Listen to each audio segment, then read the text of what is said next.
চট্টগ্রাম বন্দর truck covered van মালিক ও contractor অ্যাসোসিয়েশনের আসন্ন ত্রিবার্ষিক নির্বাচন উপলক্ষে সভাপতি পদপ্রার্থী জনাব জাহিদুল হাসানের নির্বাচনী ইশতেহার ঘোষণা অনুষ্ঠান অনুষ্ঠিত হয়েছে। সম্প্রতি আয়োজিত এ অনুষ্ঠানে সংগঠনের সদস্য, সমর্থক ও সংশ্লিষ্ট ব্যক্তিরা উপস্থিত ছিলেন। অনুষ্ঠানে সভাপতির দায়িত্ব পেলে সংগঠনের সদস্যদের স্বার্থ রক্ষা, কল্যাণ নিশ্চিত করা এবং সংগঠনকে আরও গতিশীল করার নানা পরিকল্পনা তুলে ধরেন সভাপতি পদপ্রার্থী জাহিদুল হাসান। 29 আগস্ট শনিবার চট্টগ্রাম বন্দর রিপাবলিক ক্লাবে অনুষ্ঠিত হবে চট্টগ্রাম বন্দর ট্রাক কাভার্ড ভ্যান মালিক ও কন্ট্রাক্টর অ্যাসোসিয়েশনের ত্রিবার্ষিক নির্বাচন। এবারের নির্বাচনে বিভিন্ন পদে মোট 57 জন প্রার্থী প্রতিদ্বন্দ্বিতা করছেন। এর মধ্যে সভাপতি পদে প্রতিদ্বন্দ্বিতা করছেন 2 জন প্রার্থী। সংগঠনের মোট ভোটার রয়েছেন 1038 জন। ইশতেহার ঘোষণায় জাহিদুল হাসান বলেন, তিনি সভাপতি নির্বাচিত হলে সংগঠনের মালিক ও শ্রমিকদের স্বার্থ রক্ষায় কাজ করবেন। সংগঠনের সদস্য ও তাদের পরিবারের কল্যাণকে অগ্রাধিকার দিয়ে বিভিন্ন চিকিৎসা সেবা নিশ্চিত করার উদ্যোগ নেওয়ার কথাও জানান তিনি। পাশাপাশি সংগঠনকে আরও শক্তিশালী ও কার্যকর করতে নতুন সাংগঠনিক উদ্যোগ গ্রহণের প্রতিশ্রুতি দেন। জাহিদুল হাসানের নির্বাচনী ইশতেহারে উঠে আসে তার দীর্ঘদিনের সামাজিক ও মানবিক কর্মকাণ্ডের কথাও। তিনি চেয়ারম্যান হিসেবে দায়িত্ব পালন করছেন পাইলট হাউস ফাউন্ডেশনের। এই ফাউন্ডেশনের মাধ্যমে অসহায় মানুষের জন্য বিনামূল্যে চিকিৎসা সেবা, শিক্ষা সহায়তা, শিক্ষাবৃত্তি, চক্ষু চিকিৎসা, মসজিদ, মাদ্রাসা ও এতিমখানা নির্মাণ সহ বিভিন্ন মানবিক কার্যক্রম পরিচালনার কথা তুলে ধরা হয়। ইশতেহারে বলা হয়, সংগঠনের নেতৃত্বে এলে সদস্যদের কল্যাণের পাশাপাশি তাদের পরিবারের চিকিৎসা ও সামাজিক নিরাপত্তার বিষয়েও গুরুত্ব দেওয়া হবে। জাহিদুল হাসানের ঘোষিত নির্বাচনী ইশতেহারের অন্যতম লক্ষ্য সংগঠনের স্বচ্ছতা, জবাবদিহিতা ও শৃঙ্খলা নিশ্চিত করা। একই সঙ্গে মালিক ও শ্রমিকদের পারস্পরিক স্বার্থ সংরক্ষণ এবং সংগঠনের ঐতিহ্য ফিরিয়ে এনে একটি শক্তিশালী ও ঐক্যবদ্ধ সংগঠন গড়ে তোলার প্রত্যয় ব্যক্ত করা হয়। অনুষ্ঠানে বক্তারা বলেন, আসন্ন নির্বাচনে ভোটারদের বিবেক ও যোগ্যতার ভিত্তিতে নেতৃত্ব নির্বাচন করতে হবে। তাদের প্রত্যাশা যে প্রার্থী সততা, দক্ষতা, সাহসিকতা ও মানবিকতার মাধ্যমে সংগঠনের সদস্যদের স্বার্থে কাজ করতে পারবেন, ভোটাররা তাকেই তাদের মূল্যবান ভোট দিয়ে নির্বাচিত করবেন। অনুষ্ঠান শেষে উপস্থিত সদস্য ও অতিথিদের জন্য মধ্যাহ্নভোজের আয়োজন করা হয়।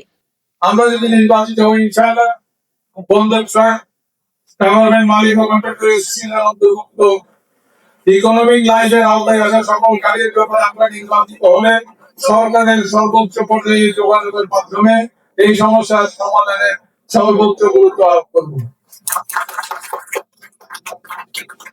পুলিশের হয়রানি বন্ধে পুলিশের ঊর্ধ্বতন কর্মকর্তাদের সাথে আলাপ আলোচনার মাধ্যমে সাধারণ মালিক ভাইদের হয়রানি বন্ধে কার্যকর পদক্ষেপ গ্রহণ করবো ইনশাআল্লাহ।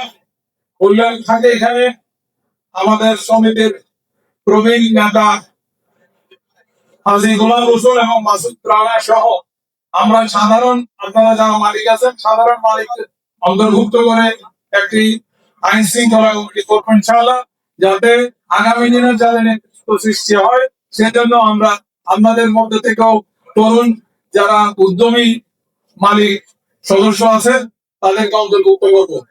আমি যদি আপনাদের সহযোগিতায় আল্লাহ যদি আমাকে এখানে নির্বাচিত করে, আমি সকল মালিকের পরিবার, মালিকের পুত্র কন্যা, মালিকের পরিবারের পুত্র, আমাদের সমিতি অফিস একটি পক্ষ নির্ধারণ করে আমার ব্যক্তিগত খরচে মালিক কোনো সম্পৃক্ততা থাকবে না।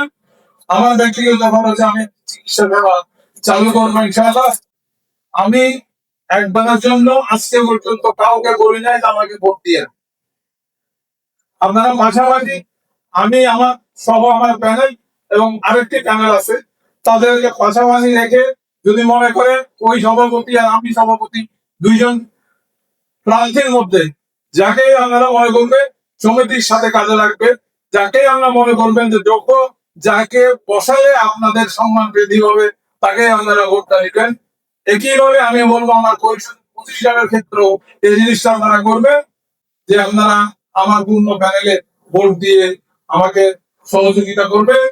কারণ বাংলাদেশের যে ট্রেন্ড, যে প্রচলিত ধারা, সেটা হলো যে আমি যখন হেরে যাব তখন আমার বিপক্ষে যে লিখেছে সে ভালো কাজ করলে আমি তার সমালোচনা করবো, খারাপ করলে করবোই।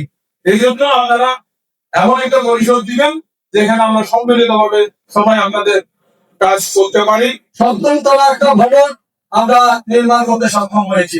আমি যখন ৬ আগস্ট দায়িত্ব গ্রহণ করি তখন আমাদের 3টা ফ্লোরের কাজ সমাপ্ত হয়, বাকি 4টা ফ্লোরের কাজ আমরা আমার সময়ের মধ্যে আমি সম্পন্ন করতে সমর্থ হয়েছে আপনাদের সহযোগিতার জন্য।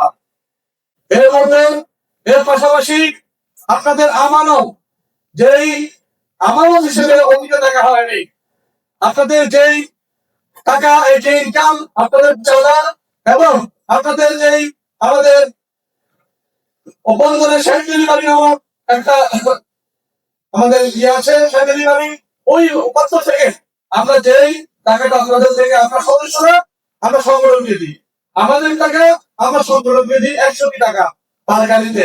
সে 100 টাকা মাধ্যমে আজকে একটি সন্তান ভবন নির্মিত হয়েছে। HM Expert B500 CWR স্বাধীনতার সুবর্ণ জয়ন্তীতে নতুন বাংলাদেশ গড়ার প্রত্যয় HM Steel।